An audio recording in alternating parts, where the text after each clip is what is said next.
triplex villas at Bachpalli, APR Projects. Welcome to Suman TV. నేను మీ Suman TV Nag. Bollywood star hero Saif Ali Khan. So అతనికి సంబంధించినటువంటి వాటిలో కనుక మనం చూస్తే కుట్ర జరిగిందా, డబ్బు కోసమే ఇదంతా జరిగిందా, ఎఫ్ఐఆర్లో అసలు ఏముంది, దీనికి సంబంధించినటువంటి పూర్తి వివరాలు ఈరోజు మనతో పాటు హైకోర్టు అడ్వకేట్ అలగిరి రవీంద్రనాథ్ గారు ఉన్నారు. అది వారి మాట్లాడి తెలుసుకుందాం. Hello sir. హాయ్ అండి నాగరాజ్ గారు. సైఫ్ అలీ ఖాన్ బాంద్రా లాంటి పెద్ద ప్రదేశంలో అంటే ముంబైలోనే టాప్ సెలబ్రిటీస్ ఉండేటువంటి ప్లేస్ అది. అక్కడే మనిషికి ప్రొటెక్షన్ లేదు అని అంటే క్వశ్చన్ మార్క్స్ 100 వేసుకోవచ్చు అని చెప్పడంలో ఏమాత్రం సందేహం లేదండి. అసలు సైఫ్ అలీ ఖాన్ విషయంలో జరిగింది ఏంటి, ఎఫ్ఐఆర్లో ఏం చెప్పబడింది? వెస్ట్ బాంద్రా, ముంబై ఈ ప్రాంతంలో ఒక గేటెడ్ కమ్యూనిటీ, అది కూడా ఈ టవర్స్ ఉన్న కంప్లీట్గా గేటెడ్ కమ్యూనిటీ. ఈ గేటెడ్ కమ్యూనిటీలో హయ్యెస్ట్ సెక్యూరిటీ ఉన్నటువంటి ఒక ప్రదేశం. అటు సీసీటీవీ సర్వేలెన్స్ కావచ్చు, ఫిజికల్గా ఉన్నటువంటి సెక్యూరిటీ కావచ్చు, అత్యంత భద్రత కట్టుదిట్టంగా ఉన్నటువంటి ప్రదేశం ఈ యొక్క టవర్స్, ఫార్చ్యూన్ టవర్స్. ఇందులో 11th and 12th ఫ్లోర్ ఈ రెండు కూడా సైఫ్ అలీ ఖాన్ గారివే. అయితే ఇక్కడ జరిగిన సంఘటనకు సంబంధించి ఎఫ్ఐఆర్లో ఏమి నమోదైంది నేను మీతో వివరించుకునే ప్రయత్నం చేస్తాను నాగరాజ్ గారు. ప్రధానంగా 11th and 12th ఫ్లోర్స్ రెండు కూడా ఈ టవర్స్లో 2 ఫ్లోర్స్ కూడా సైఫ్ అలీ ఖాన్ గారే. ఇందులో టోటల్గా 5 రూమ్స్ పైన ఉంటాయి. ఇందులో 5 రూమ్స్ ఉంటాయని చెప్పి అక్కడ ఆమెతో పనిచేసేటువంటి ఎవరైతే ఈ యొక్క టేక్ కేర్ ఉన్నారో, ముఖ్యంగా ఈయనకి 2 అబ్బాయిలు సైఫ్ అలీ ఖాన్ గారికి, ఒకరు తైమూర్ అలీ ఖాన్ అండ్ జహంగీర్ అలీ ఖాన్. సో జహంగీర్ అలీ ఖాన్ గారికి ఉన్నటువంటి ఎవరైతే టేక్ కేర్ ఉన్నారో ఆవిడ పేరు ఇలియామా ఫిలిప్. ఇలియామా ఫిలిప్ గారే యాక్చువల్గా ప్రత్యక్షంగా ఈ యొక్క సంఘటనలో ఆవిడ పార్టిసిపేట్ చేసిన వ్యక్తి. ఈ సంఘటనకు సంబంధించి ఆవిడ మాత్రం ఎఫ్ఐఆర్ ఫైల్ చేశారు. అంటే ఆవిడ ఇచ్చినటువంటి రిపోర్ట్ బేస్ చేసుకొని ముంబై పోలీసులు ఎఫ్ఐఆర్ ఫైల్ చేయడం జరిగింది. అయితే ఆవిడ చెప్పినటువంటి ఈ యొక్క ఎంటైర్ స్టోరీ అనేది నేను మీతో బేస్డ్ ఆన్ ద ఎఫ్ఐఆర్ రిపోర్ట్ని మీతో పంచుకునే ప్రయత్నం చేస్తాను. ఎఫ్ఐఆర్లో ఆవిడ చెప్పినటువంటి మాటలు ఏంటంటే, రాత్రి 11 గంటల సమయంలో జహంగీర్ ఖాన్ పడుకునే సమయంలో నేను ఆయనకి కంప్లీట్గా ఆయనకి కావాల్సిన మెడిసిన్స్ ఆయనతో మాట్లాడుకున్న తర్వాత 11 o'clockకి ఆయనకు ఉన్నటువంటి సెపరేట్ రూమ్లో ఆయన నిద్రపుచ్చేసాను. నేను మరలా నా రూమ్కి వచ్చి పడుకున్నాను.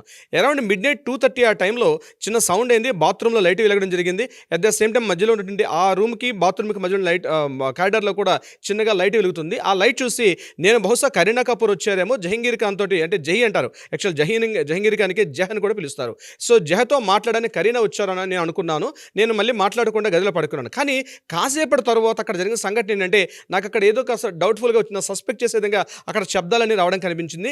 నేను వెంటనే బయటకు వచ్చాను. బయటకు వచ్చేసరికి ఒక అగంతకుడు కంప్లీట్గా ఒక black colour T-shirt, black colour jean వేసుకొని, మాస్క్ వేసుకొని, చేతిలో ఒక షార్ప్ హెక్సా బ్లేడ్ అంటారు, అంటే ఈ ఐరన్ రాడ్స్ వాటిని కట్ చేయడానికి వాడే దాన్ని హెక్సా బ్లేడ్ అంటారు.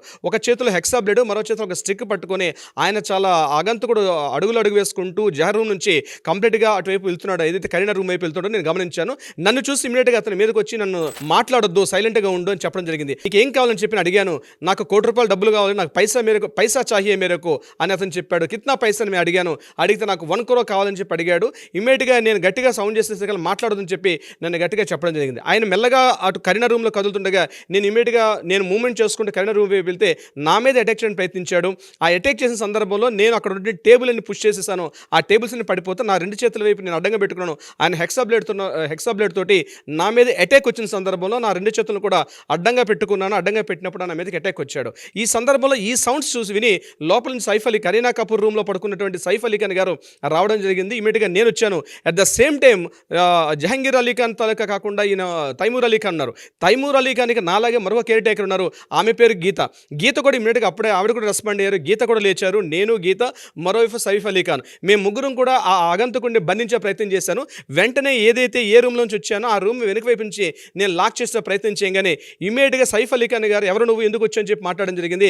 అట్ ద సేమ్ టైం ఆగంతకుడు ఈ యొక్క సైఫ్ అలీ ఖాన్ ఇద్దరు కూడా ఒకరి మీద ఒకరు గట్టిగా కలియబడడం జరిగింది. కోట్లాట్లు ఇమీడియట్గా అతను షార్ప్ కొట్టి ఆ హెక్సా బ్లేడ్ తోటి అతని మీద అటాక్ చేశారు. ఇమీడియట్గా ఆయన్ని ముందుగా ఎడమ చేతి వైపు ఉన్నటువంటి ఆయన ఎడమ చేతి వైపు గట్టిగా కొట్టారు. కొట్టిన తర్వాత ఆయన కత్తితో గట్టిగా పొడిచాడు. హెక్సా బ్లేడ్ తోటి గట్టిగా ఆయన హిట్టింగ్ చేశాడు సైఫ్ అలీ ఖాన్ గారికి. ఇమీడియట్గా బ్లడ్డింగ్ వచ్చింది. ఆయన పడిపోయారు అక్కడ. నేను మరలా వెనక్కి వెళ్ళేసరికి ఆయన ఆ హడావుడు అక్కడంతా చిందరవందరగా అయిపోయిన తర్వాత ఆయన ఇమీడియట్గా వెనక డోర్ నుంచి ఆయన బయటకు పారిపోయాడు. ఇది యాక్చువల్ జరిగింది మార్నింగ్ 2:30 అని చెప్పి ఇలియామా ఫిలిప్ అని చెప్పి ఎవరైతే జహంగీర్ అలీ ఖాన్, అంటే సైఫ్ అలీ ఖాన్ గారికి కరీనా కపూర్కి ఉన్నటువంటి చిన్న అబ్బాయి అయినటువంటి ఈ జహంగీర్ అలీ ఖాన్ తాలూకా కేర్ టేకర్ చెప్పినటువంటి స్టేట్మెంట్ ఎఫ్ఐఆర్లో నమోదైనటువంటి ఇన్ఫర్మేషన్ అయితే ఇది. దీన్ని బేస్ చేసుకుని పోలీసులు ఎఫ్ఐఆర్ నమోదు చేశారు. బిఎన్ఎస్ భారతీయ న్యాయ సంహిత ప్రకారం సెక్షన్ 311 అంటే రాబరీ కిందకు వస్తుంది section 311. At the same time 312 అంటే రాబరీకి వాడుతున్నటువంటి హత్యా ప్రయత్నం చేయడం, రాబరీకి వాడుతూ ఆగంతకుడు హత్య అంటే డెత్ ఇన్సల్ట్ చేయడం కోసం చెప్పి వాడుతున్న దానికి సెక్షన్ 312 అంటారు. అట్ ద సేమ్ టైం 331(6), 331(7) అంటే హత్యాయత్నం చేయడానికి వాడినట్టు ఆయుధం అతను కంప్లీట్గా అక్కడ దుండగుడు ఆ యొక్క ట్రెస్ పాసింగ్ అంటే ఆ వ్యక్తిగతంగా ఉన్నటువంటి ఏదైతే తన ఇంటిలోకి చొరబాటు యత్నం చేయడం కూడా ఇది సెక్షన్ 331(7) కిందకు వస్తుంది. ఇట్లా 4 సెక్షన్స్ కింద ఎఫ్ఐఆర్ అయితే నమోదు చేయడం జరిగింది నాగరాజు గారు. అయితే ఇది యాక్చువల్గా బేస్డ్ అంతా ఎఫ్ఐఆర్ రిపోర్ట్. దీంట్లో పోలీసులు చెప్పినటువంటి ప్రాథమిక విచారణ ప్రకారం ఏంటంటే ఇది కేవలం ఎవరో ఒక ఆగంతకుడు, ఒక అపరిచితమైన వ్యక్తి, ఒక అనుమానాస్పద వ్యక్తి డైరెక్ట్గా ఇంట్లోకి ప్రవేశించాడు. ఆ ప్రవేశించడం కూడా ఏదైతే ఎమర్జెన్సీ ఉంటుందో అంటే ఈ హై రైజ్ టవర్స్ ఉన్న బిల్డింగ్స్ ఏం చేస్తారంటే ఈ అగ్నిమాపక అంటే ఫైర్ వ్యాన్ తిరగడం కోసం చెప్పి కొంత స్పేస్ విడిచిపెడతారు. అంటే పిల్లర్ టు వాల్ మధ్యలో కనీసం ఒక 10 మీటర్ స్పేస్ ఉంటుంది. అంటే హైయెస్ట్ రైజ్ టవర్స్ ఉంటాయి కాబట్టి అగ్నిమాపకం ఏమైనా ఫైర్ సేఫ్టీ కోసం చెప్పి వ్యాన్ తిరగడం కోసం చెప్పి అక్కడ మూవ్మెంట్ ఇస్తారు. ఏదైనా హై రైజ్ టవర్స్ వల్ల కూడా ఏదైనా ప్రమాదం జరిగితే ఎమర్జెన్సీగా దిగిపోవడం కోసం చెప్పి రెగ్యులర్ స్టేర్ కేస్ కాకుండా లిఫ్ట్ కాకుండా ఎమర్జెన్సీ ఒక స్టేర్ కేస్ అనేవి అది common per master plan approval ప్రకారం ఉంటుంది. అటు నుంచి దొండగుడు ముఖ్యంగా అగంతకుడు వచ్చాడని చెప్పి పోలీసులు చెప్పడం జరుగుతుంది. వచ్చిన పర్సన్ ఒకరా ఇద్దరని ఇప్పటికీ పోలీసులు కన్ఫర్మేషన్ చేయలేదు. మనకు దొరుకుతున్నటువంటి ఇన్ఫర్మేషన్స్ ప్రకారం ఒకరు అంటారు, కొంతమంది ఇద్దరు అంటారు. బట్ ఇచ్చినటువంటి ఎఫ్ఐఆర్ రిపోర్ట్ ప్రకారం అయితే మాత్రం ఒకరు అన్నట్టుగా ఇన్ఫర్మేషన్ అయితే మనకి ఆ FIR based on the report ప్రకారం మనకు తెలిసింది. సో అగంతకుడు ఎట్ ద సేమ్ టైం ఆ స్టెప్స్ మీద నుంచి పైకి రావడం, at the same time 2:33 6th floor దగ్గర ఉన్నటువంటి సీసీటీవీ పనిచేస్తుంది. ఆ సీసీటీవీ ఫుటేజ్లో అగంతకుడు ఒక black colour T shirt, black colour jean, అదేవిధంగా స్కార్ఫ్ అంటే ఎడమ భుజం మీద ఒక స్కార్ఫ్ వేసుకొని ఒక బ్యాగ్ కూడా అతను హ్యాంగ్ చేసుకుంటూ కిందకి దిగుతున్నాడు. సో ఇది యాక్చువల్గా మనకి పోలీసులు రిలీజ్ చేసేటట్టు ఒక సీసీటీవీ ఫుటేజ్.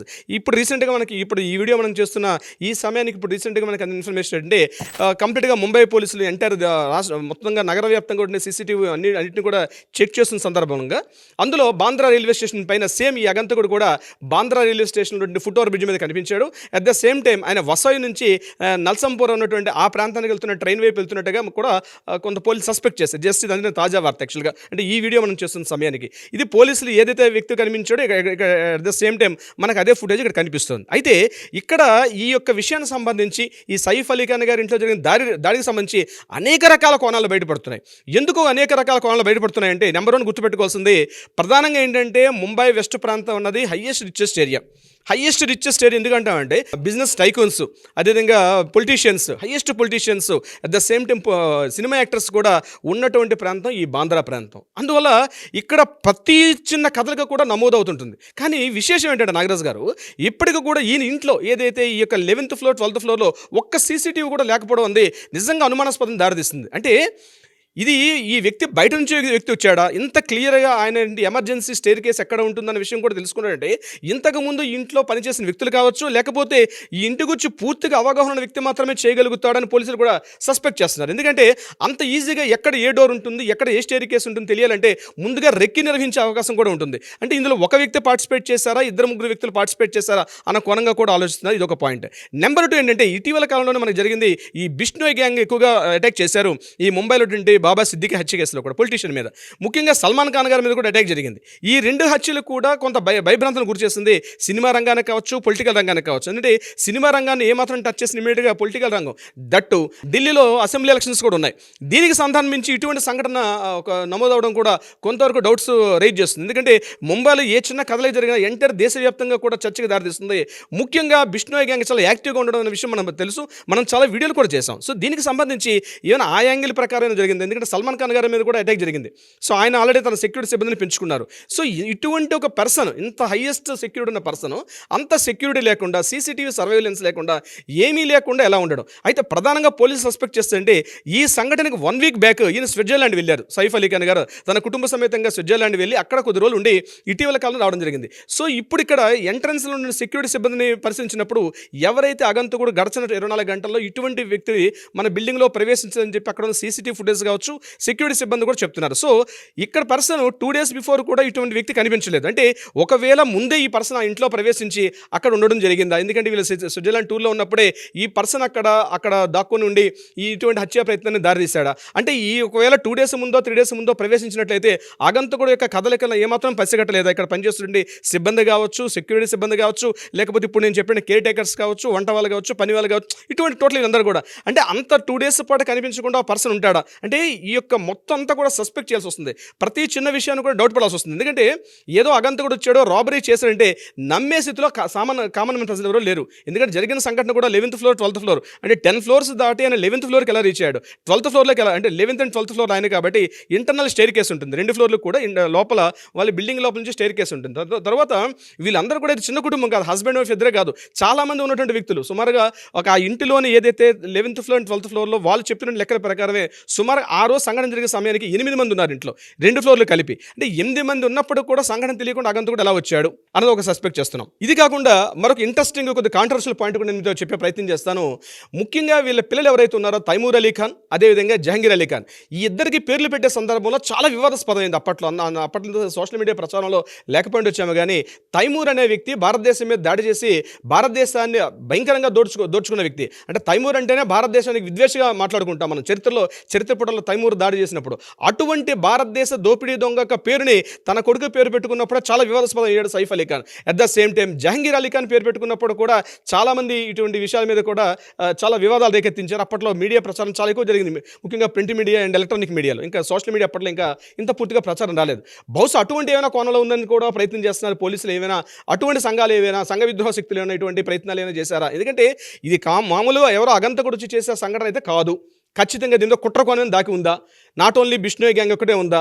ఇంకా ఎట్ ద సేమ్ టైం అంటే పొలిటీషియన్స్ ఏమైనా ఇటువంటి సంఘటనలు ఏం చేసినట్లయితే సైఫ్ అలీ ఖాన్ గారు మీకు ముఖ్యంగా ఆయన ఆస్తుల విలువ మనకు బాగా తెలుసు. సుమారుగా 3,000 కోట్ల పైబడి ఆయన ఆస్తుల విలువ తెలుసు. ఏవైనా అంతర్గతంగా ఏవైనా ఆస్తులు గొడవలు ఏమైనా ఉన్నాయా వీళ్ళ మీద, వ్యాపార లావాదేవీలకు సంబంధించి ఉన్నాయి? ఎందుకంటే ముంబై లాంటి ప్రాంతంలో అన్నది ఏ చిన్న సంఘటన జరిగినా, ముఖ్యంగా విఐపీస్ ప్రాంతంలో ఏ చిన్న సంఘటన జరిగినా ఎంటైర్ ముంబై ఒకటే కాకుండా ఇప్పుడు నేను చెప్పినట్టుగా భారతదేశం మీద మొత్తాన్ని కూడా దాని మీద ఒక ఇన్ఫ్లుయెన్స్ ఉంటుంది. కాబట్టి ఇటువంటి సంఘటన జరగడం అనేది కొంత సస్పెక్ట్ చేస్తున్నారు. అంటే అనేక కోణాలు ఉంటాయి. ఏదో ఒక అగంతకుడు వచ్చేసి ఇల్లు చేసేసాడన్న సంఘటన అయితే నమ్మే స్థితిలో ఎవ్వరు కూడా ప్రజలైతే లేరు. నాగరాజు గారు, చూద్దామండి ఏ మేరకు ఉంటుంది అనేది.